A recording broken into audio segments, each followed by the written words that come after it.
Voters in New York's 3rd congressional district are deciding who will replace expelled Congressman George Santos.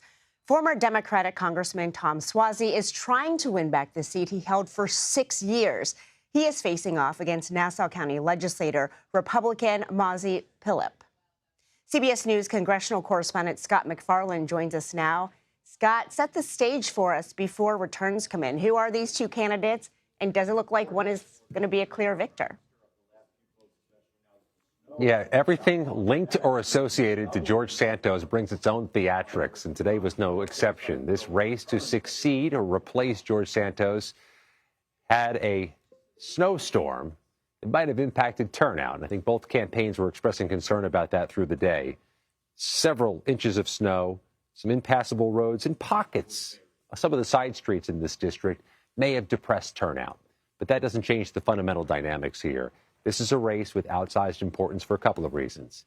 The Democrats win this, they can further shrink that already narrow majority U.S. House Republicans have, and at an inopportune time with some critical matters coming, including a government shutdown deadline March 1st. But also, it has the distinction of being one of those rare, few congressional swing districts, a good test case of messages and campaign strategy ahead of November. A lot of the late rush here focused on the issue of immigration and border security. It kind of paralleled the action in the U.S. Senate and the U.S. House. The Democrat Tom Suozzi told me he is leaning into his arguments about immigration, trying to diffuse the bomb of the Republicans' arguments. Meanwhile, the Republican candidate is saying she's leaning in because she believes the Homeland Security Secretary should be impeached and that Republicans should toe a harder line on immigration issues than Congress has currently been considering. This is a test case. We'll see how both parties and both candidates fare with that as the backstory. Well, this is a district that President Biden won back in 2020, Scott, and I wonder if Suozzi is using that at all as he tries to make his own case. Well, you don't hear him talking about President Biden much. You do hear him talking about George Santos quite a bit. He's weaving a narrative that's heavy on biography, not to be outdone by his opponent. He's trying to lean into the fact that he had 3 terms representing this area in Congress previously, making an experience argument.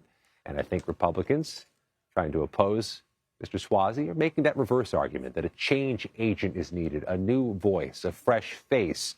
But I'll tell you, some of the voters with whom we spoke today recognize they elected a fresh face in 2022. It did not go well. But they are turning the page on George Santos officially. By every expectation here, a close race in what is, by its fundamental dynamics, a narrowly divided district.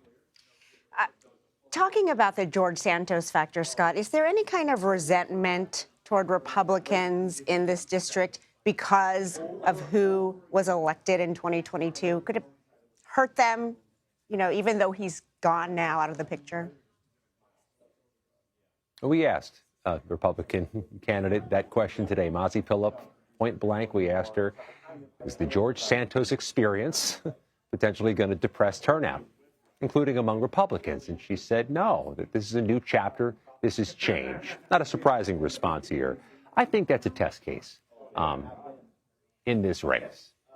Does the George Santos experience impact the odds of the Republican candidate in a face-off with the Democrat?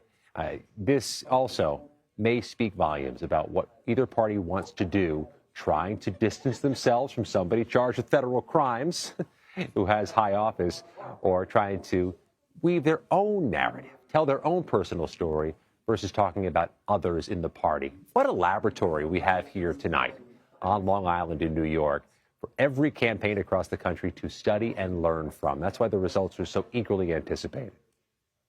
No shortage of drama or impact in this race. Scott MacFarlane, thank you. We'll check in with you again sometime for more. Appreciate it. Thank you.